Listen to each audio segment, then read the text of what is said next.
சொந்த அப்பா உங்களை பெற்றெடுத்திருக்கிறார்.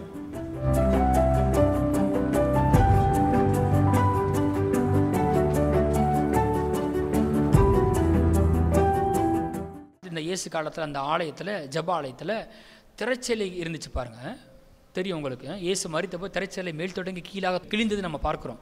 அந்த திரைச்சலைக்கு அந்த பக்கம் உடன்படிக்கை பட்டி இருந்தது, தேவனுடைய பிரசன்னம் இருந்தது.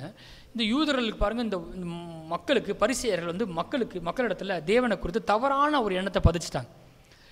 அந்த உள்ளே இருக்கிற தேவன் இருக்கார் இல்லையா, அந்த திரைச்சலைக்கு அந்த பக்கம் இருக்கிறவர், அவர் பயங்கரமானவர், அவர் வந்து தப்பு பண்ண அவனை அடிச்சிருவார் அப்படின்ற படமே தான் பதிஞ்சு போச்சு அவங்களுக்கு. தேவன் கூட ஐக்கியம் செய்யலை, உறவு உண்டாகும். அது பழைய ஏற்பாடாக இருந்தது. ஆனால் இயேசு சொல்லுகிறார், இல்லை அந்த தேவன் உங்கள் அப்பாவாக இருக்கிறார். ஹல்லேலூயா! எத்தனை பேர் அதை குறித்து சந்தோஷப்படுறீங்க? இது இந்த வசனத்தை நான் ஏன் வாசித்தேன்னு கேட்டிங்கன்னா, அங்கே போட்டிருக்குது தேவனை தம்முடைய சொந்த பிதா என்று சொல்லி. ஹல்லேலூயா! சொந்த பிதா, அவர் என் அப்பா, என்னுடைய அப்பா. எத்தனை பேர் இந்த காலையில் அப்படி யோசிக்கிறீங்க? சிலர் வந்து பாருங்கள், ஒரு ஓமையாக சொல்கிறாரு, ஒரு உருவப்படுத்தி சொல்லுறாரு, சும்மா ஒரு எமோஷனாக இருக்கிறதுக்காக சொல்கிறாரு அப்படின்னு நினைக்கிறாங்க. இல்லை, சொந்த பிதா, தேவன் உங்கள் அப்பா, உங்கள் சொந்த அப்பா, உங்களை பெற்றெடுத்திருக்கிறாரு. உங்களை சரீரத்தில் பெற்றெடுத்த உங்கள் தகப்பனை நீங்கள் என்ன சொல்லுவீங்க? என்ன அப்பா, ஏன் அப்பான்னுவீங்கல்ல.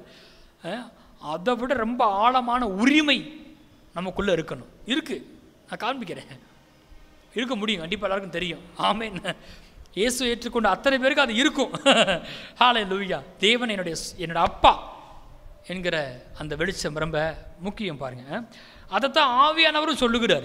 வாசிப்போம், ரோமர் கழுத நிருபம், ரோமர் 8ஆம் அதிகாரம் 16வது வசனத்தை வாசிப்போம். நாம் தேவனுடைய பிள்ளைகளாக இருக்கிறோம் என்று ஆவியானவர் தாமே நம்முடைய ஆவியுடனே கூட சாட்சி கொடுக்கிறார். அற்புதமான வசனம் பாருங்க, இங்கே போட்டிருக்கு, ஆவியானவர் தாமே நம்முடைய ஆவியுடனே கூட. அப்போ உள்ளே இருக்கிற ஆவியானவர் வேறு, நம்முடைய ஆவி வேறு. Praise Lord. உங்கள் ஆவி மனுஷன் வேற, உங்கள் ஆவி மனுஷனில் தான் தேவ ஆவியானவர் குடியிருக்கிறார். உங்கள் ஆவி மனுஷனை தான் ஆவியானுடைய வாசஸ்தலமாக ஆக்கப்பட்டிருக்கிறது. நீங்கள் தேவனுடைய ஆலயமாக இருக்கிறீர்கள். உங்களை பாவங்களற கழுவி, இயேசுவின் ரத்தம் பாவங்களற கழுவி உங்கள் ஆவியை தேவனுடைய குடியிருப்பாக மாற்றி இருக்கிறது. ஹல்லேலூயா!